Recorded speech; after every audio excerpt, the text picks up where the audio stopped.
السلام عليكم دمانتين أمدا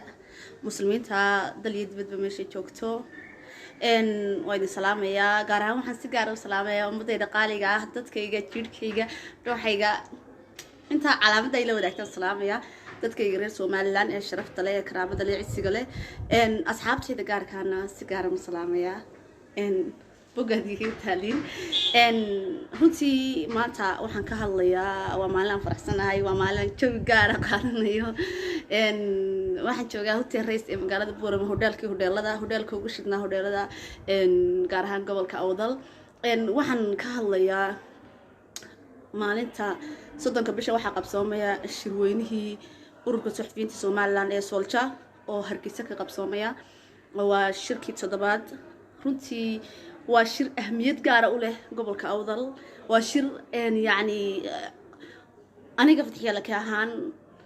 si gaar ah aan u soo dhaweynayo waliga shirka Solja kama soo qayb galin laakiin waxaan rajaynayaa inaan shirkan ka soo qayb galo waxaana kamid ahay suxufiyiinta ku nool gobolka Awdal gaar ahaan magaalada Boorame waxaana si weyn u danaynayaa aan u taageersanahay inuu shirkaasi qabsoomo awalba nabad buu ku qabsoomi jiray maanta waxaan rajaynayaa sidii iyo si ka wanaagsan inuu qabsoomi doono sharaf gaar ah inoo tahay si gaar ah reer Awdal ahaan u soo dhaweynayna si gaar ah ayay ahmiyad gaar ah noogu leedahay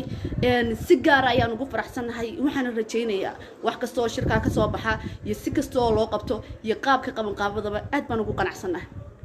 sharaf ayay noo tahay maanta qabanqaabadu way ka duwan tahay qabanqaabooyinkii hore way ka qaab duwan tahay way ka maamuus iyo magac qurux badan tahay maanta aan waxa isleeyahay maalin Solja ka fiican tahay oo ka nidaam fiican tahay oo ka wanaagsan tahay ma jirto wala qabanqaabo wala shirka soo loo qabnay wala si walba anigu si gaar ah u taageersanahay haddaan reer Awdalnahay aniga ka fatxiya la ka ahaana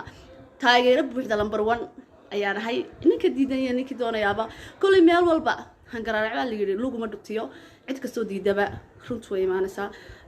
lamana gabanayo waniyo hagbad baa lagu jiraayo hagbadani hadii maalmaha qaar kood cid gaar ah u soo baxdo in laga cadhoodo waa qalad waan ku faraxsanahay anagiyo soo dhaweynaya waxay dileeyahay ummadaydiyow shirkaygi ummadaydi dadkaygi waan taageersanahay si buuxda waan taageersanahay shirkaasi buuxda lambar 1 taageere reer Awdal si gaar ah u taageersan yihiin waxba yana afka waxay ka leeyihiin ha dhageysanina waan ku faraxsanahay waan soo dhaweynaa shirka uuna qabsoomaya hangaraar lagu ma dhutiyo uuna qabsoomi doona shirkan cidna looma joojinayo